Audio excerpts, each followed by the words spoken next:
As you get settled in your seats, I want to welcome everyone to this special event. I'm Brad Worrell, one of the neurology faculty here, and I'm delighted to introduce this joint event sponsored by the Center for Health, Humanities, and Ethics and the Department of Neurology.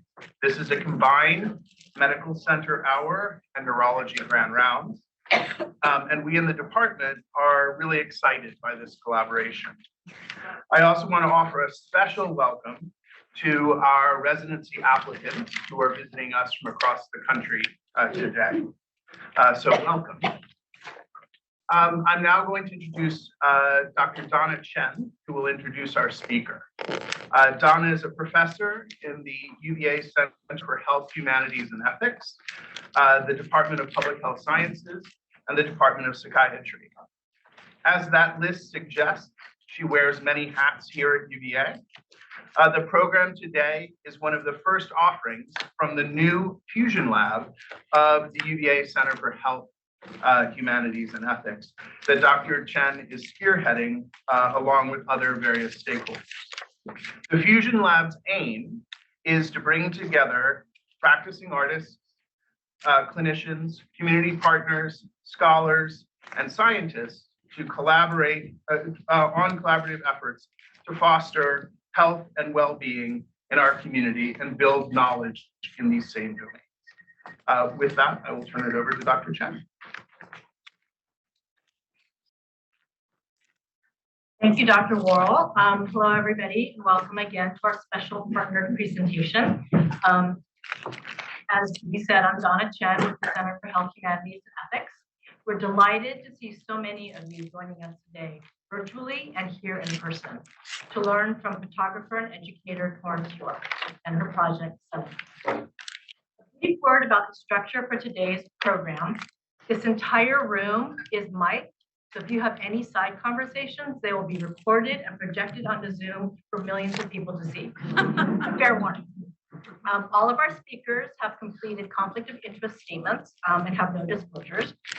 Please note that continuing education credit is available to be claimed for this event.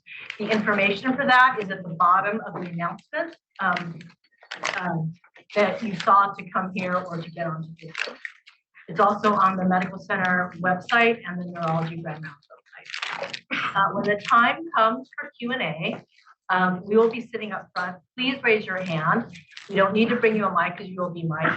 Those in the Zoom audience, please post your questions to the Q&A feature on Zoom, and then we will state your question out loud for the audience here. Now I'd like to introduce our speaker, Torrance York. Ms. York is a fine arts photographer and educator visiting us from New Canaan, Connecticut. Ms. York earned a BA degree from Yale and an M.F.A. degree from the Rhode Island School of Design. She was a resident artist at the Anderson Ranch Art Center, one of the most well-respected visual arts programs. In 2015, Ms. York was diagnosed with Parkinson. And about 4 years later, she began her photographic project, Semaphore, exploring the shift in her perspective after receiving diagnosis. Part of this ongoing project, she gathered some of her images into a book with the same name, published in 2022. Semaphore is currently on exhibit at the Danforth Art Museum at Framingham State University in Massachusetts. Images from Semaphore have been exhibited nationally and internationally and have won multiple awards, which are listed on her website, along with links to related publications and podcasts.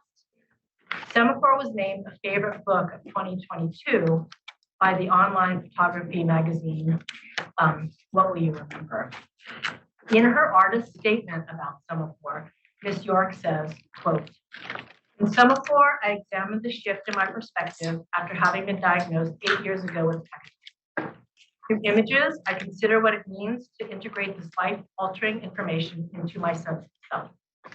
What does acceptance look like? Post-diagnosis, everyday items and experiences take on new meaning. New tasks top my to-do list each day. Simple tools now represent a challenge and uncertainty pervades. As I look around me, the branches of trees become networks of neurons. Acknowledging these signals facilitates the process of adaptation. Optimism holds the key for me right now. Light, always an inspiration, illuminates a path for me to follow, and I go. The Semaphore, I want to foster a greater understanding of the experience of living with Parkinson and encourage dialogue that includes the often taboo subjects, illness and vulnerability. While this project is relevant to the Parkinson's community, it also connects with others whose journeys require growth, patience, and perseverance to move forward. End quote. Throughout Ms. York's professional career, she has said photography allows her to connect to people, to places, and to experience. This past summer, Ms. York presented Semaphore at the World's Parkinson's Congress in Barcelona. We are delighted to welcome her here.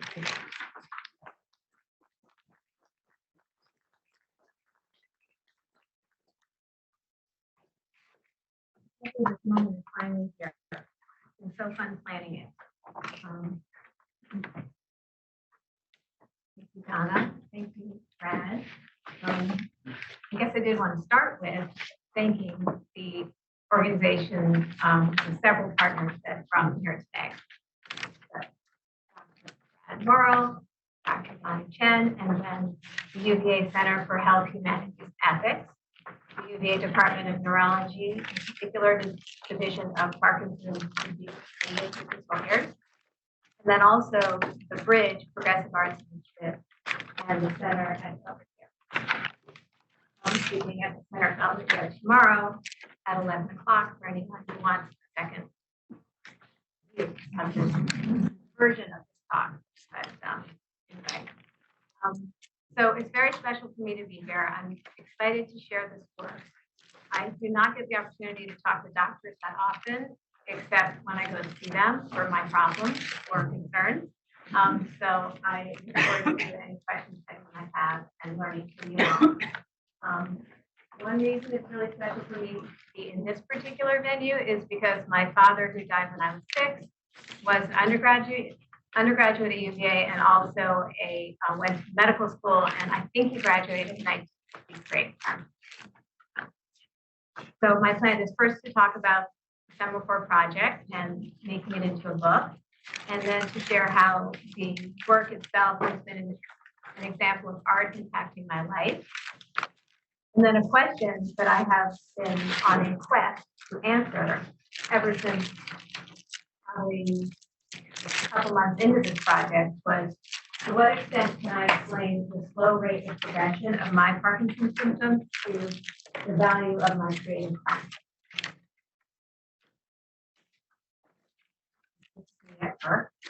My early work was in slides, in film. Now at this project, I actually shot digitally. So looking at art offers me the opportunity to be present, to reflect, and to connect. These images represent Georgia O'Keeffe, who's one of the artists that I've always appreciated, particularly her abstract imagery. And then W. Eugene Smith's picture, Walking in Paradise Garden, which I feel is an image that often in the various subjects of the panel, I try to recreate this sense of walking into a space of light. I think you'll probably recognize that as we go forward. So since this is an opportunity for you to see my art, I'm asking you here to be present and connect with me.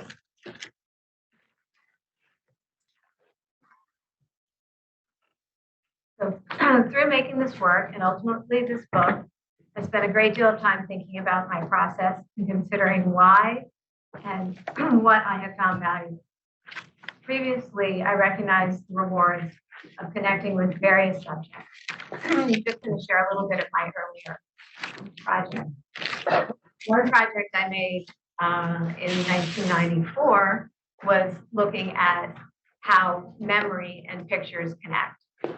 So this is a picture from a video that I made called Seeing Through Memory, about understanding who my father actually was from speaking to people and breaking down the fact that I always thought this was him giving a speech, and it turns out it's him holding a hunting horn. And from a video that he also loved photography, and from a video he shot, this is my little brother, my big brother, who was actually little at the time, using the same horn. He also went to UVA. So also connecting with subjects like a person in a portrait, which happens to be our son many years ago. He's now 21 or almost 21. And then I get to landscape. In this early project, this is some of the work I applied to RISD with. I was looking at the landscape. I called this refuge and questioning the whole series. So I already had the sense that the landscape was an emotional, happy place for me, or a still place that I could enjoy. So we have the landscape project, and now a little bit of sharing a few examples. Starting in 2001, I started titling my landscape work with the GPS coordinates of where I was when I took the picture. So that's when not just the idea of connecting with nature, but also with the concept of a specific place and what does that mean? Or an abstract number, a GPS coordinate. And then I got focused on the narrative element of marks on roads. My father actually died in a car accident on the wheel, and so this skid mark, causing around different things.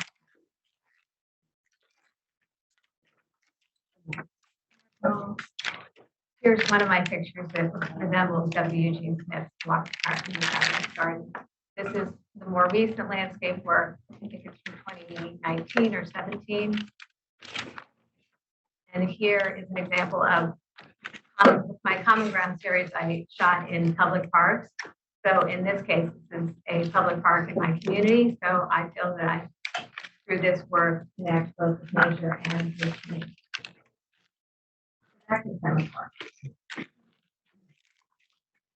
The Semaphore concept of connecting books and feels different. Like using a mantra for meditation, looking at an artwork invites me to focus on something outside myself. And creating the art has yet another level of impact for me as a maker. In the case of Semaphore, the photograph becomes the container for the idea or the experience it represents, a place for me to put it where I can look at it and someone else also can look at it. In terms of content, in Semaphore, I explore the shift in my perspective after being diagnosed with Parkinson. It's a neurodegenerative movement disorder that progresses over time. What's happening biologically is a dying off of the dopamine-making cells. So I decided to play with the formula of dopamine. Over 10 million people worldwide are living with Parkinson's, and it's actually the fastest growing brain disorder. So as Donna said, I was diagnosed in 2015. I began this project in 2019. And looking at it as a way to help me work through my diagnosis. I asked myself, what does acceptance look like? I thought if I could visualize it and picture it, then maybe I could live it more. I could then have that development of better integration. So I found I was photographing along certain themes. The body. I broke my heel in 2020, but the bruise kind of moved around my foot.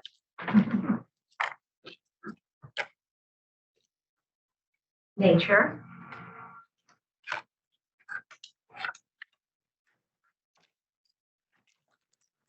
Objects and experiences from daily life.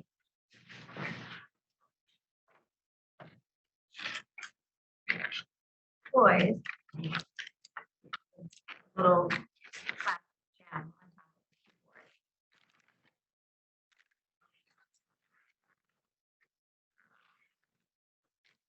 And light.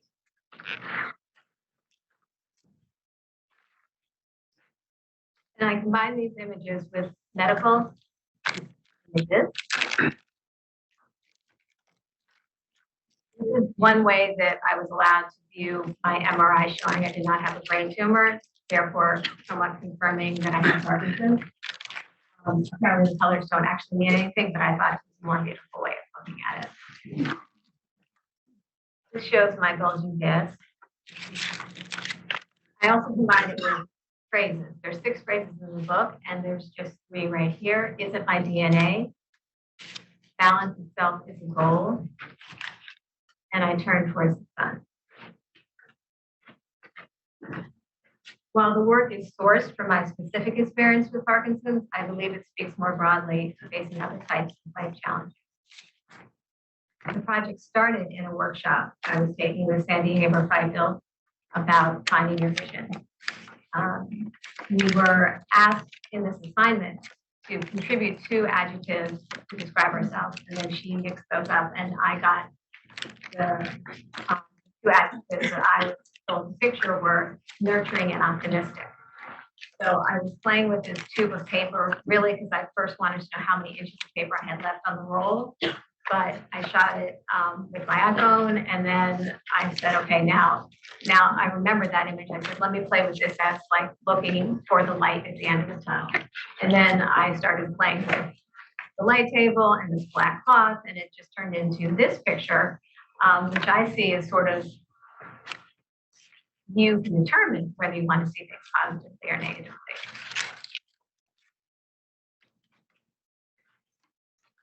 So, as I said in my artist statement, at the beginning, particularly in that period of anxiety, something as beautiful and simple as this branch of a cherry blossom took on the meaning of a dendrite, neuron and its dendrite. And then when I came across this wasp nest on my walk, at first I just thought, oh, this is so cool. Let me see what these insects can do. And then when I got my long lens out and I saw that it looked like this monster's face with a gaping open mouth, I connected with it as a way of representing fear that I was feeling, particularly through the uncertainty. I found life lessons all around me. This is a branch growing through a fence. My husband found this when he was trying to clear the perimeter of our fence. And I said, wait, don't do anything. I need to shoot that. I can learn from that, and others can too, hopefully. He told me that he saw this possum in the yard and that the coyotes had gotten. So I said, okay, I'm going to shoot that. Sadly thinking about decay and death, but trying to picture it in a way that felt peaceful. So this picture is made of tangrams. I liked using toys, particularly little manipulables that I had enjoyed as a child, like Cuisinart rods and things like that. So I was on my way to the doctor's office and thinking, okay, I only get to see her 2 or 3 times a year. What do I want to say? And as I was walking, I realized that I just feel asymmetrical when I walk. And I know we all are asymmetrical, but I never really focused on feeling that way when I walk. So coming up with that term felt like, or that name felt important and gave me a way to communicate to her. And then when I came home, I made this piece and it felt like scoring a goal. Like I felt victorious that I had like taken this concern out of me and placed it somewhere. And then I could look at it. Then I'm showing this book. After the book, I'm doing a talk like this to a group of people with Parkinson's, part of my support group with this wonderful 2 people started in Connecticut called Shakers Anonymous. And someone said, well, you know that's an angel, don't you? And I had not seen that. So this project keeps giving me little rewards like that. I think it's kind of the gift that keeps giving.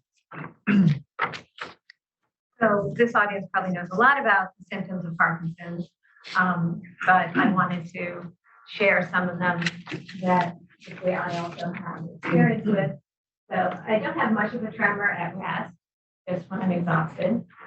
Rigidity and stiffness, slowness of movement, that was my primary complaint, I'd say.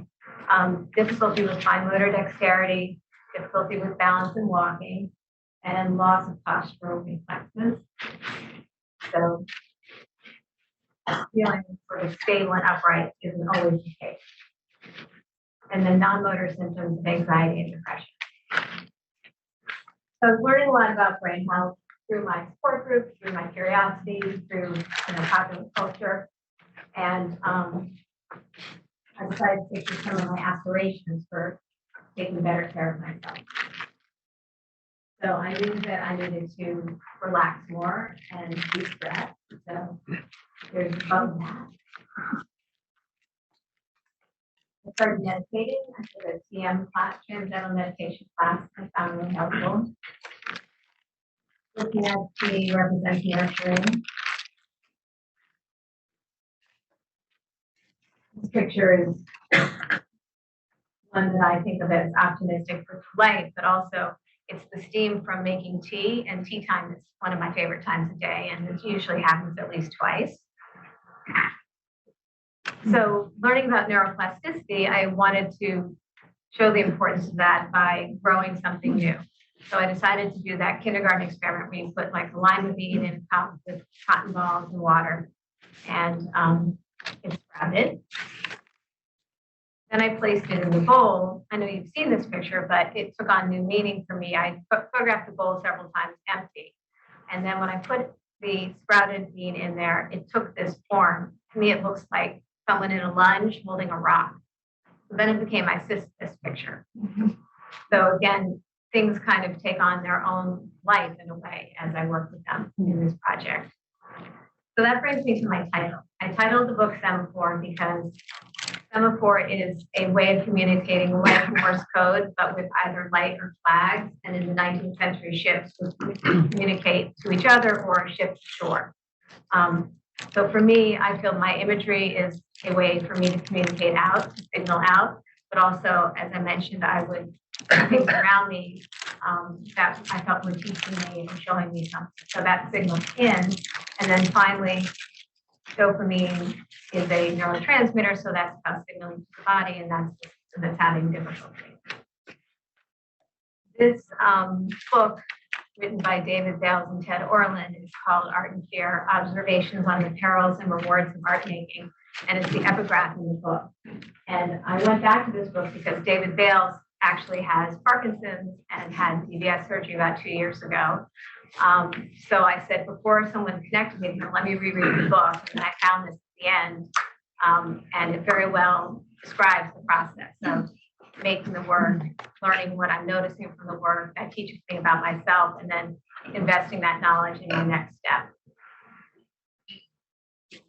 So,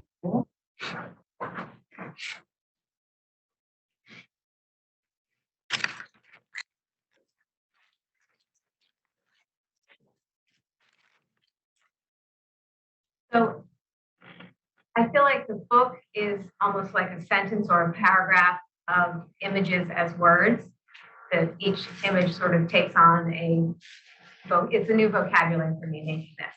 So I wanted to see, I thought it'd be fun to find out how that language is read by you all. So I wanted to go to asking the audience, what does this image mean to you? There's no wrong answer. Do I have a person bold enough to speak up? There's about 8 images here, so we're going to have to go through this a couple times. Thanks, Torrance. For me, there's a strong representation of light shining through an object, whatever that object may be. Just for me, it's changed meaning a few times, but I think sort of some positivity, I think, shining through. In my initial thinking, I was trying to figure out how I'm supposed to stand. You know, every time I go to PT, they're like, your shoulders back, tuck your butt under, put your ribs down. I'm like, trying to contort myself. And the idea of doing it with the light was just trying to put that optimistic spin on it. Like, this is a pain, but this is what I need to be doing. How about this thing?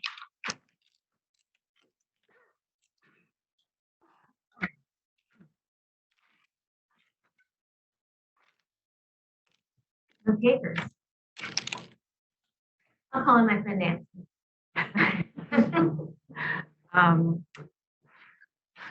This just makes me think of some of the challenges that come with, clearly those are older person hands, and those buttons get harder and harder to do.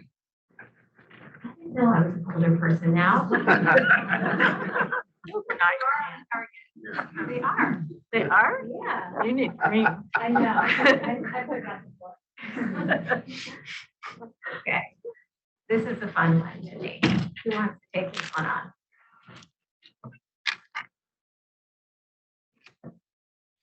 I met some people yesterday, so I'm going to call on Dana. Thank you. It gives me sort of a sense of precariousness and imbalance. And I don't know, it makes me anxious, but I'm not sure why. Well, it does also represent anxiety to me. When I made this, I was looking at, it was so cool that I could get this perfect sphere, which is one of those balls that you build dexterity with, you know, two balls, I can't remember, I think they're Chinese, but I can't remember the name of them. So somehow I managed to get it to sit on the wooden block, which is one of my favorite toys from childhood. My initial reason for doing it was to think not only about balance, but also feeling like a spectacle. I had recently been at my child's school where I was working with people on a video, and I had lunch there, and I was walking across the cafeteria thinking, why am I holding this tray with like a drink on it that could easily spill, and I'm going to be a spectacle in that case. I have this drop foot and everybody must be noticing, even though of course no one was looking at me. That was my sensation.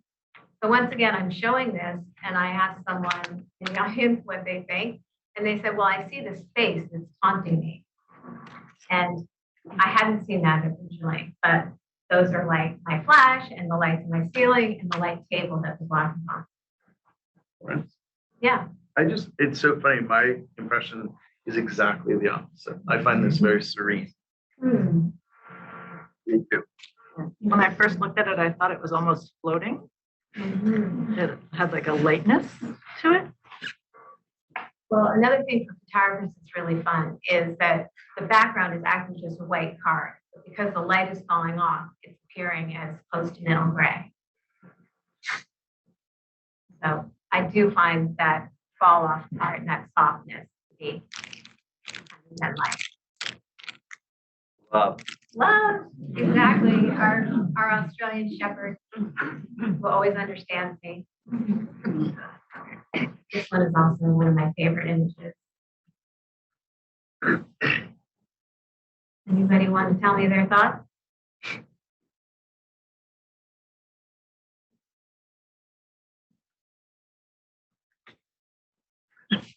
All right, I'll tell you what I was thinking. This is a frozen, it's the ice frozen in our dog's bowl outside. I wanted to play with the idea of freezing, which is one of the symptoms we complain about in Parkinson's, when you can't quite move your body the way you want, and you just feel frozen. So I was playing with that. I put it on a mirror, and originally I just wanted to get some juxtaposition between the trees and the marks and the texture itself of the ice. But I took like 2 pictures like this of the 30 pictures I took of this scene, and I ended up really liking it, feeling more like a head of mine. So it's interesting to me that that you put it on a mirror, because my reaction looking at it, which I was trying to make some sort of sense out of it before I presented it, was like a mirror that does not show your reflection. yeah, And because it's obviously there's a face, and you look into the mirror and it's facing out, but that's kind of what I took away. well, it is obscuring me. Yeah. Right. And moving, not being able to move is certainly isolating and disconnecting. How about this picture? So for this picture, when I saw it, the first thing that came to my mind was a gait belt that people use in physical therapy.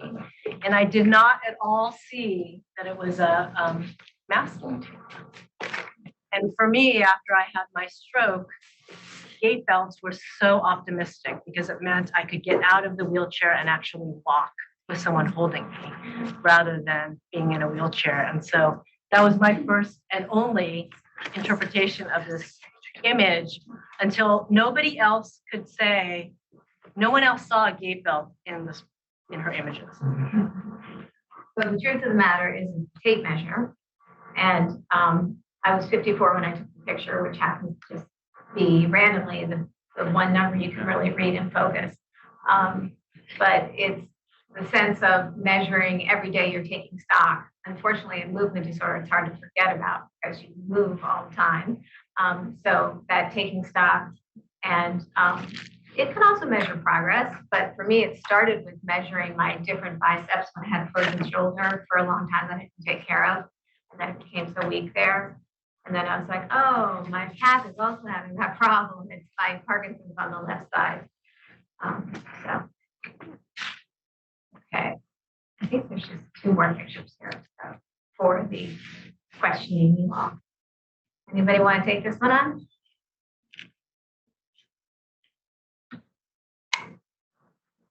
So this is where my Cuisenaire rods come in. I was playing with the idea of healthy concentration of something and then a dissolving concentration. So that was one way to show the problem of not having enough dopamine in my brain now.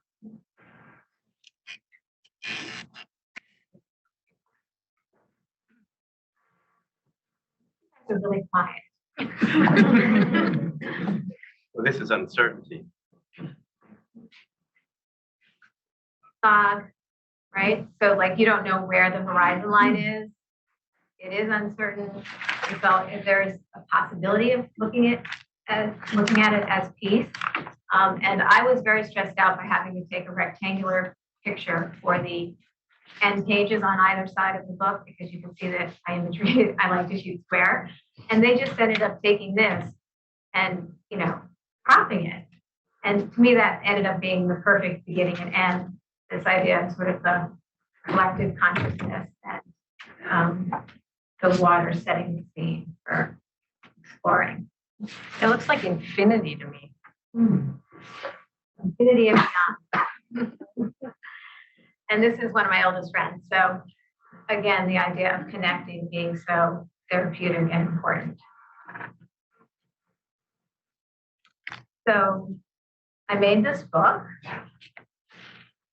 And one way of using the vocabulary is to pair images. So each image has its own meaning on one level, but then comparing them or putting them together, you have a new opportunity. So I'm just going to share a couple of my favorites that spread. This picture on the left, I have a detail of. It's an ice bead on one of those markers for a snowplow. And it's showing my house upside down and backwards there. And the heptagon in the distance is the neighbor's light on their fence that just happens to be distorted, showing the shape of the aperture of my lens because of the focus. The whisk on the left was one of the hardest tools for me to use. One of those moments that I realized, why don't I like, mixing the batter anymore? I kept asking my kids to help me mix the batter for pancakes. This sundial on the right says, I count none but sunny hours. I chose to do this moment of cutting a Brussels sprout, that sort of pregnant moment before you try the thing that's difficult, the sort of threat of cutting your fingers. I had a lot of pictures of already cut Brussels sprouts that I had done, but this ended up feeling more powerful to me. There are no days off, the text says. I like seeing these two together. On the left is they cored me like a tuna to get my fibroblast cells, apparently, for some genetic test we were doing.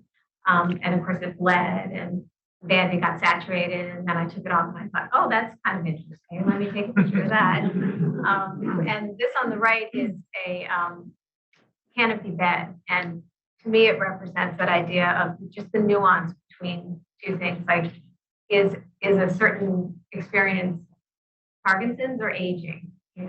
Is that memory in a dream or did that happen? And then further, not just the pairing, but sequencing, I'm just going to show you these images and then the grouping together so you can get a sense of how it looks like. This is a sun salutation. Can I be this adaptive?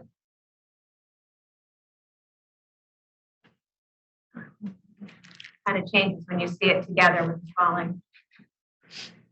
Is it my DNA?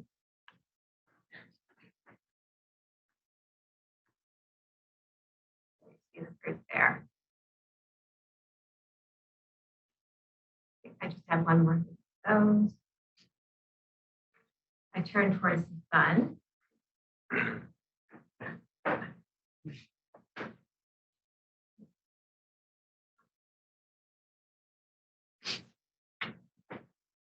So the last picture in the book is on the right, and it's Orion. And I wanted to end on a strong note. I wanted to, I feel like thinking about Orion as a hunter, he's like fighting for sustenance. And then it turns out this star here is called Bellatrix, is a female warrior. So that's fighting then for sustenance and survival is what that means to me. Let's get a little closer here. This just talks, you know, I didn't make up the Bellatrix thing. And then I had the opportunity to exhibit the work at Rick Wester Fine Art. Rick actually helped me sequence the book because it was very difficult.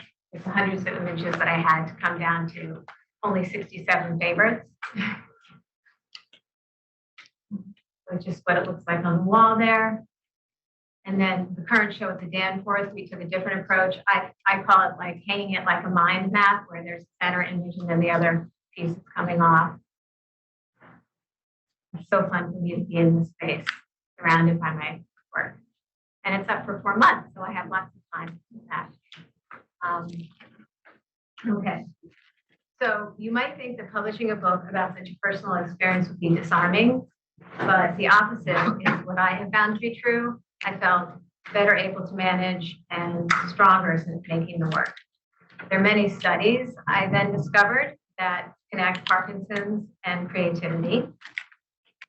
This one has a lot of information and refers to several studies, including this one, where they say that artistic occupations are associated with the risk of Parkinson's, with a reduced risk of Parkinson's disease.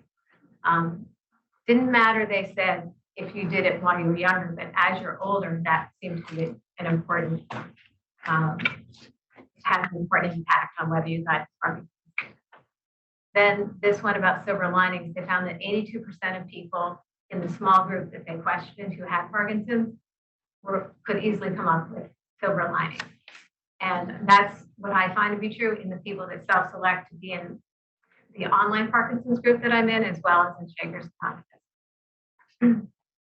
And I think that idea of feeling positive about something related to your illness definitely helps you manage.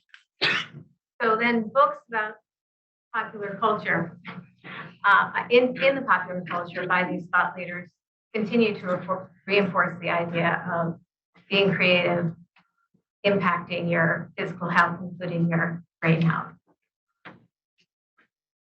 From Your Brain on Art, How Art Transforms Us, I learned about the field of neuroarts, which I had not known before. Neuroarts is a transdisciplinary study of how the arts and aesthetic experiences measurably change the body, brain, and behavior, and how this knowledge is translated into specific practices that advance health and well-being. The book Awe, I was in my car, as I often am, living in Connecticut, and I heard Dacher Keltner talk about how valuable experiences of awe are to our health and well-being. And I find that when I'm in nature, the things that I'm often attracted to are really quite remarkable. So this is something I came across one day. It is an egg that, fell out of a tree. It fell out of a nest, presumably after a bird was born. But look at that picture in there. I had nothing to do with that. The fluids that were left in this egg, to me, looked like the profile of the bird. And so I found this quite magical. And then I kept photographing in different ways, and I wasn't quite satisfied. And then one day I put my camera card in the computer, turned my back to it because I was now photographing inside, and my dog ate it. That was like the message, okay, you've obsessed over this subject, it's time to move on.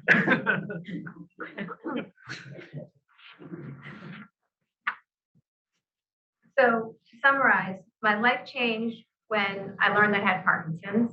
I made this work to examine and understand how my life changed, and then in turn, my life was changed by doing so. With Semaphore, I hope to foster a greater understanding of the experience of living with Parkinson's and to encourage dialogue that includes the often taboo subjects of vulnerability and illness. And now I can add to also improve the prognosis of my Parkinson's. Thank you.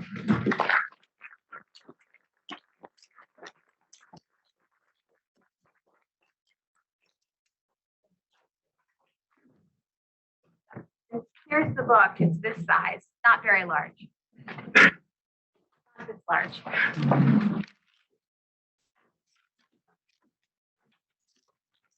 So for the Q&A, I'm going to go ahead and call on people so Torrance can focus on answering questions. And Brad is actually monitoring the Zoom Q&A. So if we have questions coming in there, he'll say them out loud so we can all hear them.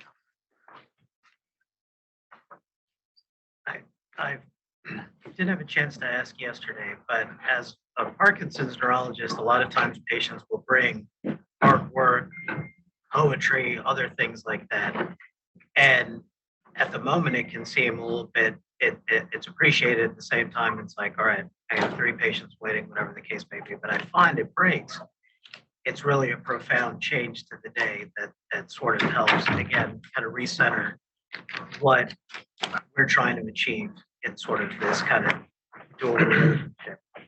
How receptive have your sort of Parkinson's care providers been to you bringing in artwork if you have, or do you think they'd be receptive if you have? I would tell that I actually ended up having several doctors because one would move or the next one would take maternity leave. So I did have a chance to tell about 4 different neurologists that I was making this project. And they did take an interest, but I didn't actually bring it until later when I think after showing it to them, they said, would you like to participate in our support group? So I realized that they appreciated it, but we didn't go through every page, and Claire Henchcliffe, who was the first doctor that I settled on working with, had since moved to the University of California at Irvine, which is where our son decided to go to college.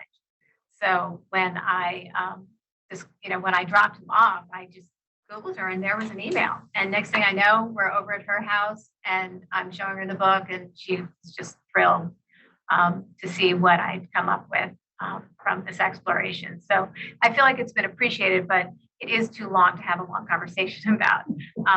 But I think it kind of locates for doctors where I am in my process. And I think that's been useful. It's cool that people bring their work too. I mean, makes sense. Yes, wonderful. Those are just fantastic photographs. Thank you so much. I'm wondering if you could comment on the cover of your book. It's another gorgeous photo with the moon. So I like photographing the moon in the morning when it is setting. So it's actually about 5:30 or 6 in the morning. And I had rented a long lens in order to capture a closer picture of the moon. But lo and behold, the first couple of nights of the full moon and the next day, it was all overcast.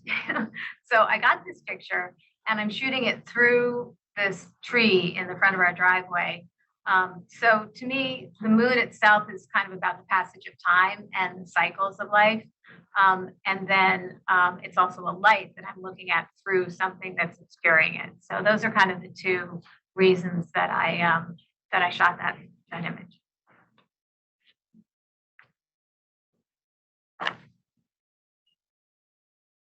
This is kind of an aside, but when you were leading in and you were talking about getting ready to go to the doctor and trying to get everything ready because you knew you only had a limited amount of time and you wanted to make clear the things you wanted to say, it made me actually think, do people feel that way when they come to see me, and do I give them that opportunity? And I hope I do. Yeah, I think we all feel invited to complain about our problems when we come to the doctor. It is precious time, right? So, and I find you very approachable. So I imagine that your patients really do feel comfortable with that. So this, I know a little bit about it. This was not an overnight project. And so you had to make some decisions early on that have lasted now to eternity, or as long as the book is around. Looking back, what would you do differently? And would you reorder the shots? Are there anything that was, cut that you would reconsider based on what you've learned from what you've gotten back from this process? I think all those thoughts about what I'd change I don't think I would change the sequence. It feels like kind of perfect, even though I didn't initially make it alone. But I think that all the new ideas, I want to continue the series. So the book is finished. I don't know if there'll be Semaphore 2 or what, but I continue to shoot similar themes. And it's, if I could change one thing, it would be the stress it causes me to have to determine a permanent decision. Thank God this is my husband who asked that question, there to help me with all the verbal decisions, because God forbid a comma be in the wrong place. So it was much harder to commit to a book than an exhibit. But I'd also say, just therapeutically, you got to a point where it was not, oh, I want to do this, can I do it? But I got to get this done. And that changed your mindset, which is also kind of what the whole thing is about, is you changed your mindset about how Parkinson's was going to affect you in your daily life. And I saw that, I think we all saw that when that switch flipped in the book process. Yeah, I feel that this is my strongest work that I've ever made. It has a mission, which other jobs I've had have had missions. But I also feel like I am the authority about my own experience.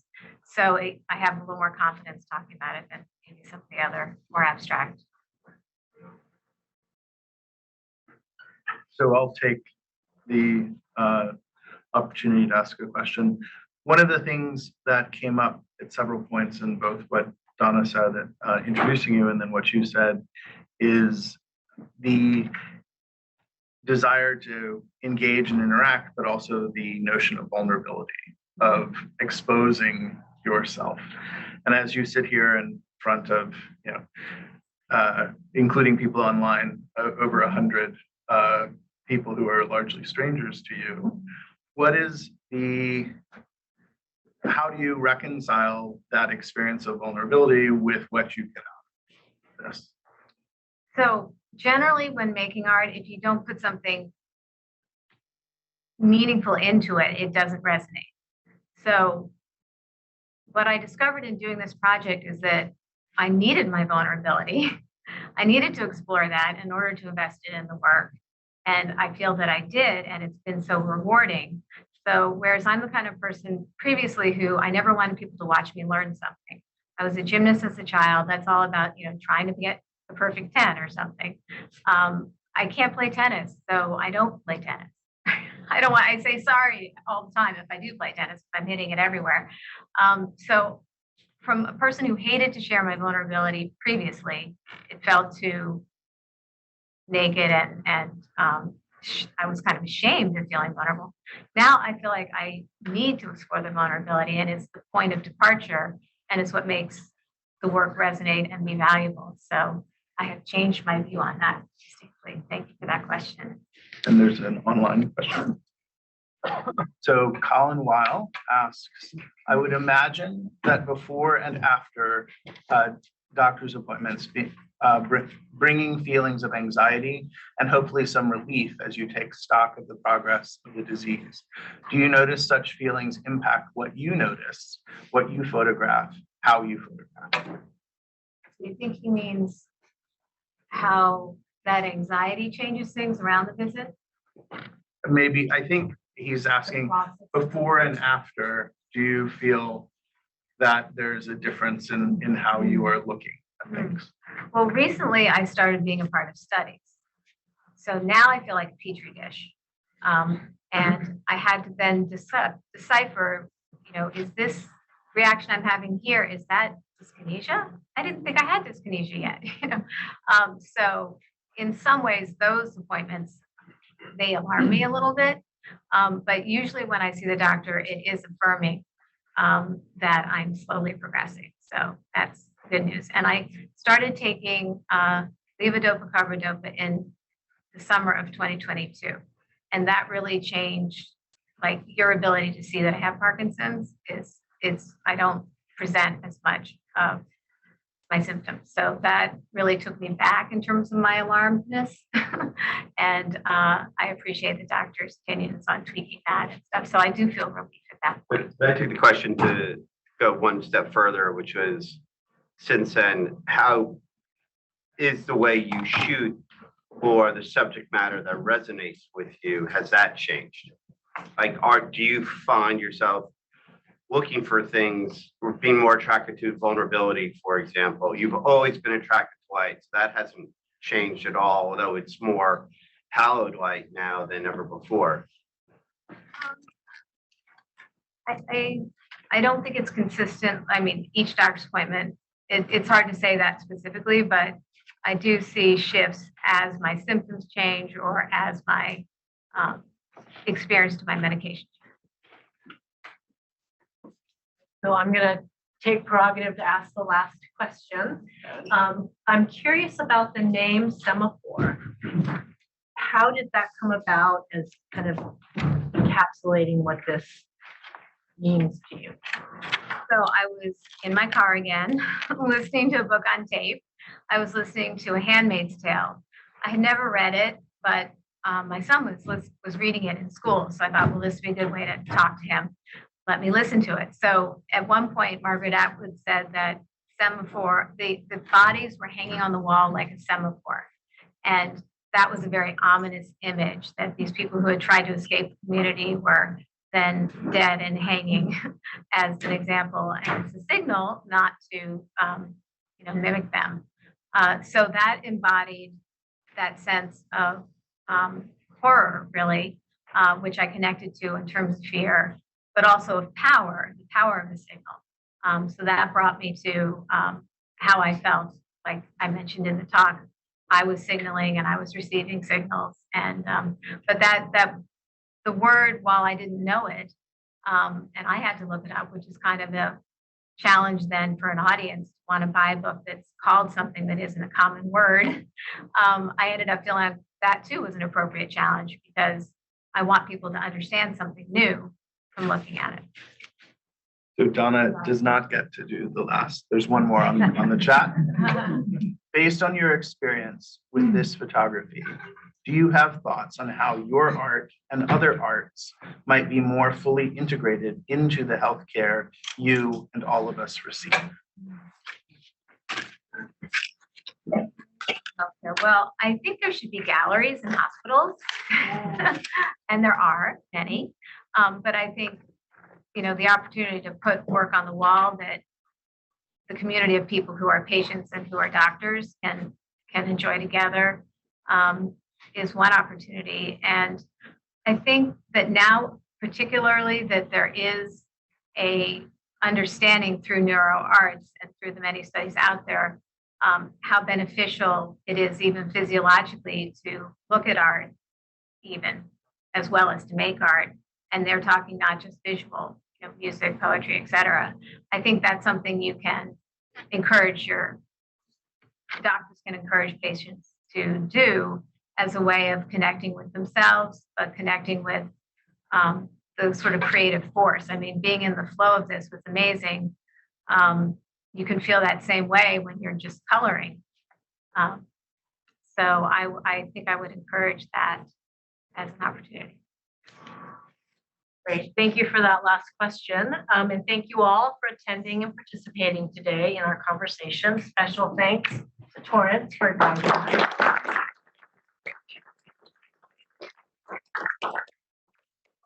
mentioned, if you want to continue this conversation, she'll be at the center at Belvedere tomorrow from 11 to 12.